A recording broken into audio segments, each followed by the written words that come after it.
क्या आपने कभी सोचा है एक इंसान सिर्फ इसलिए गुनहगार बना दिया जाए क्योंकि वो मुसलमान है? क्या आपने सोचा है कोई बच्चा सिर्फ इसलिए डरा हुआ स्कूल जाए क्योंकि उसके नाम में मोहम्मद लिखा है? क्या आपने सोचा है एक घर सिर्फ इसलिए ढा दिया जाए क्योंकि उसका मालिक नमाज पढ़ता है? आज हिंदुस्तान में सबसे बड़ा अपराध अगर कुछ है तो वो है मुसलमान होना।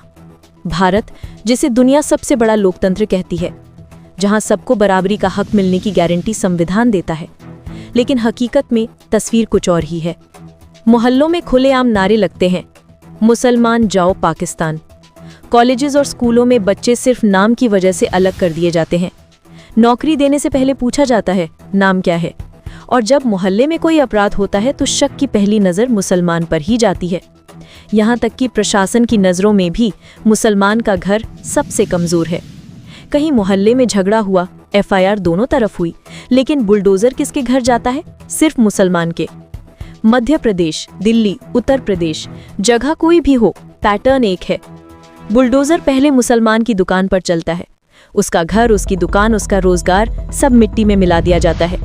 क्या यही है इंसाफ? सोचिए, कावड़ यात्रा में रोड महीनों तक बंद रहती है। गणेश विसर्जन हो, दुर्गा पूजा हो, सड़कें रोक दी जाती हैं, लेकिन पुलिस की लाठी नहीं चलती, जेल नहीं भेजा जाता, बुलडोजर नहीं आता।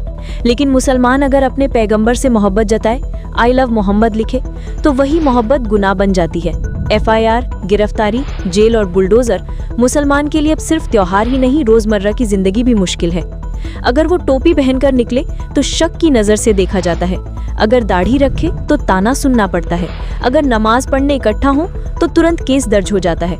यहाँ तक कि सोशल मीडिया पर कोई कुरान या मोहम्मद लिखते तो उसे ट्रोलिंग, गालियां और धमकियां झेलनी पड़ती हैं। जरा सोचिए, वो बच्चा जिसका घर बुलडोजर से गिरा अगले दिन स्कूल कैसे जाएगा?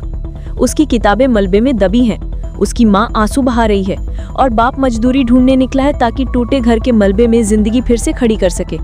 क्या ये बच्चा कभी अपने वतन से मोहब्बत कर पाएगा जो उसके घर पर सिर्फ इसलिए बुलडोजर लाता है क्योंकि वो मुसलमान है?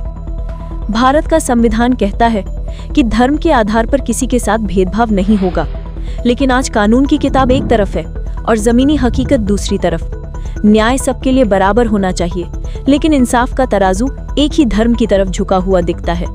सवाल ये है, क्या मुसलमान होना अपराध है? क्या अपने पैगंबर से मोहब्बत जताना गुनाह है? क्या अपने घर में अमन और इबादत करना जुर्म है? अगर जवाब नहीं है तो फिर सिर्फ मुसलमान ही क्यों प्रताड़ित हो रहा है? क्यों हर बार बुलडोजर उसी गली में जाता है? क्यों हर केस की पहली कॉपी उसी नाम पर लिखी जाती है? आज सवाल सिर्फ मुसलमानों का नहीं है, आज सवाल पूरे इंसानियत का है। क्योंकि अगर किसी इंसान से सिर्फ उसके धर्म की वजह से मोहब्बत छीन ली जाएगी तो ये सिर्फ मुसलमान का नहीं बल्कि पूरे भारत का गुनाह होगा।